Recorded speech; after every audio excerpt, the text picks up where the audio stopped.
Good day everyone, welcome back to Malicious Compliance subreddit. We're going to listen to people enjoying their sweet revenge by conforming to a request. Let's begin with our first story of today's video. Strict compliance leads to a company screwing itself. TLDR. A company's management doesn't like me because I'm not politically correct and I'm too accurate in predicting problems, so they reassign me and give others credit for my work. I turn a do-nothing assignment with the government customer into a way of helping them unravel the company's inaccurate status reporting and find the company's actual performance. The company gets hit hard with financial penalties, managers leave, and I get hired by the customer, which results in even more bad news for my old management team. This is a bit long, there are elements of revenge here, but since I didn't have to do anything, I don't think it fits into any of the revenge subreddits. I worked for a major government contractor for a government agency. If I named the agency or location, it would be pretty obvious to people with long memories and an axe to grind. I'd risen through the ranks because I have the good technical knowledge and I have a knack for seeing a big picture view of big projects and seeing potential problems. I was very good at what I did. Many managers didn't like me because I pointed out problem areas, over 75% accuracy, and I stated facts without regard for management politics. I didn't suck up. Some managers gave fair-haired boy, a suck-up, credit for my work, which I'd done before fair-haired boy was even working on the project.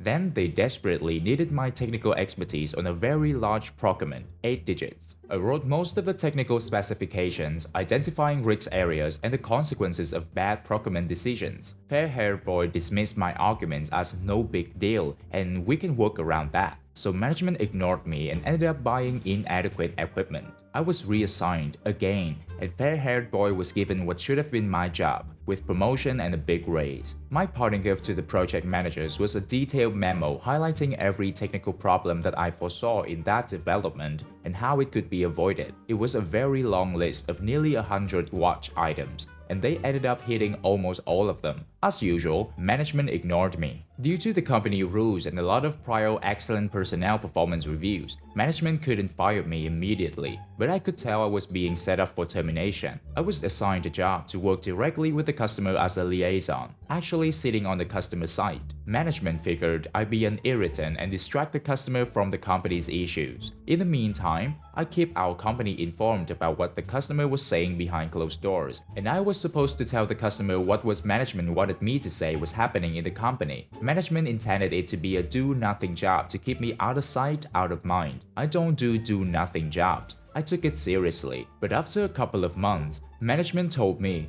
in no uncertain terms, that I was not permitted to answer the customer questions about what was going on inside the company on the project, and that I was not permitted to talk at internal company meetings where the customer's needs were being discussed. I was muzzled and set up for failure, or so they thought. Now comes the malicious compliance that ended up with revenge. When asked by the customer, instead of X or Y is happening, my responses were pretty much like, I'm not permitted to tell you whether the project is significantly over budget, and management will let me tell you whether or not the company is dropping design requirements for features A and B. I explicitly complied with management directive of not answering the customer's questions, but I slipped in enough hints in my non-answers that the customer knew where to look and what questions to ask. The customer also kept meeting minutes and often recordings, which always reflected that I did not answer questions about the subject under discussion, which was technically the truth. This was very critical later. Eventually, management couldn't hide that the project was way late and way over budget, which didn't surprise the customer thanks to my hints. The customer ripped the company a new one in their periodic contract performance review. Note, on government contracts, it's very difficult to get a low performance score. Difficult.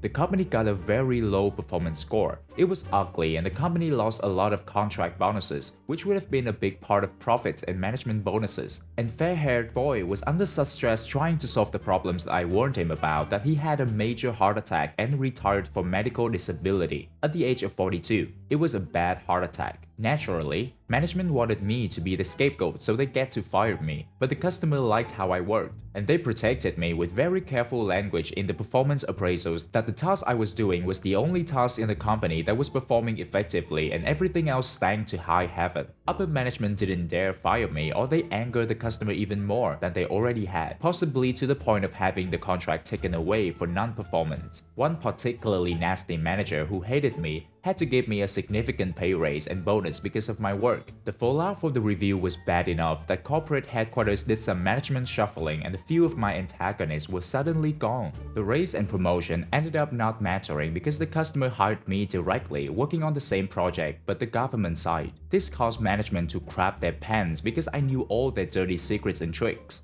But I never ratted on any of the managers or company dirty laundry. I didn't have to. My new coworkers had previously figured out where to focus their attention and what questions to ask to get past the company's bullcrap. I complied strictly with the terms of my separation from the company and gave away no secrets after I left the company. One of the best parts was that in meetings, all I had to do was put on an evil grind and the company managers would practically pee in their pants, wondering if I was going to unearth one of their skeletons. I never did. I just like watching them squirm. They got paranoid about being caught trying to lie to the government that they were admitting bad news up front. Because of bad performance that management admitted, it got even worse for the company. They decided to try letting their legal hounds on me for violating company non-disclosure agreements, but the customers' meeting minutes proved that I hadn't. The contract was restructured to eliminate several blind spots the company had used to its advantage. The customer oversight of the company rose significantly. Profit margin on the contract shrank. Several of management's favorite employees suddenly had resumed on the street because their protection was disappearing. Even more, managers retired or found another job. It was glorious to watch,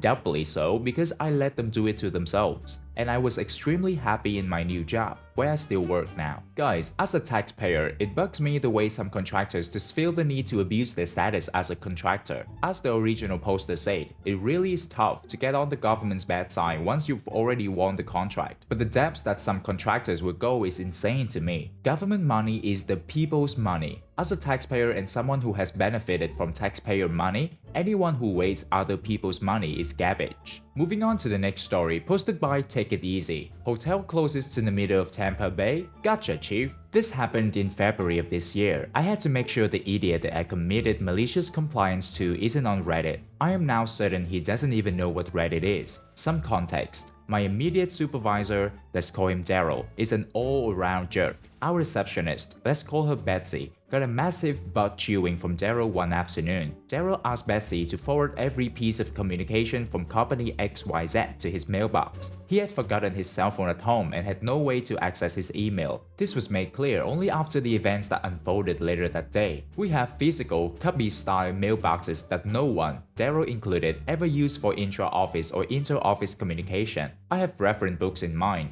Others stuff their coats, hats, etc. in theirs. Our company tries to be as paperless as possible. There's an edict from upper management that if possible, messages, PDF documents are to be forwarded via email. Betsy, as per usual, forwards the docs from company XYZ to Daryl's email inbox like she had done a million other times. Incoming email goes to a monitored general mailbox due to the nature of our business. Daryl blew a gasket when the intern that he sent to the office for various other reasons met him back at the job site, saying he had nothing in his mailbox. Late in the day, he gathers all of his subordinates including Betsy, who technically isn't part of his support staff. He ripped her apart in front of all of us. He says to Betsy, "I said mailbox, not email inbox. A 6-year-old knows the difference between the two." Betsy tries to reason that Daryl should have notified her about his phone being left at home. Daryl's forehead veins are throbbing at this point and he's beet red. He says, and I'm paraphrasing, "I don't need to give any of you unnecessary information. You just follow my directions. When I say read, I don't mean maroon. When I say non-fat milk, I don't mean low-fat milk." He went on and on with other examples. Betsy was crushed and naturally humiliated. One of my duties is to coordinate travel and accommodations for our team whenever any of us have to travel to meet clients. I already had concrete plans to relocate to a different state and was planning to give HR my 2-week notice in about a week or two. I thought I'd give old Daryl a parting gift.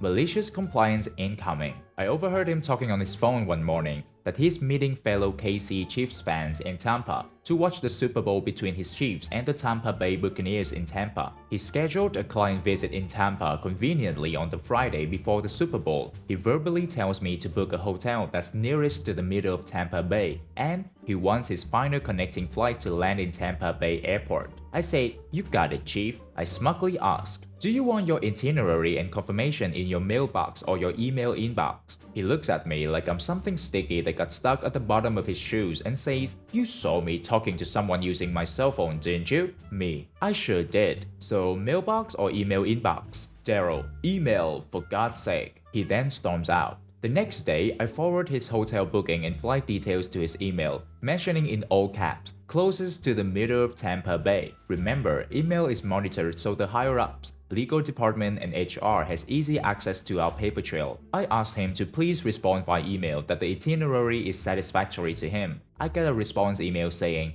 "That's what I said." He's now booked to fly from Chicago to Tampa Bay, the body of water, not Tampa the city, via a national airline that lands in St. Pete, Clearwater Airport with a connecting flight, a local seaplane that would take him from St. Pete to Tampa Bay Harbor. His waterfront hotel, of course, is the closest to the middle of the bay, a good 20 to 25 miles to the middle of downtown Tampa. Addendum. I had 4 days left when he came back to the office the Tuesday after the Super Bowl, didn't acknowledge me whatsoever, didn't make eye contact, didn't delegate any task for me at all. I emailed him the morning of my last day asking him what gives. Everything's okay, right? I told him it's been a pleasure and bid him farewell. No response from him. I was told by my teammates whom I remained in contact with that Daryl mellowed down over the several weeks after my departure, even going as far as personally apologizing to Betsy in front of them. Betsy got promoted to my old position. Daryl gave her a glowing review, believe it or not. No one but the Redditverse knows about my exploit.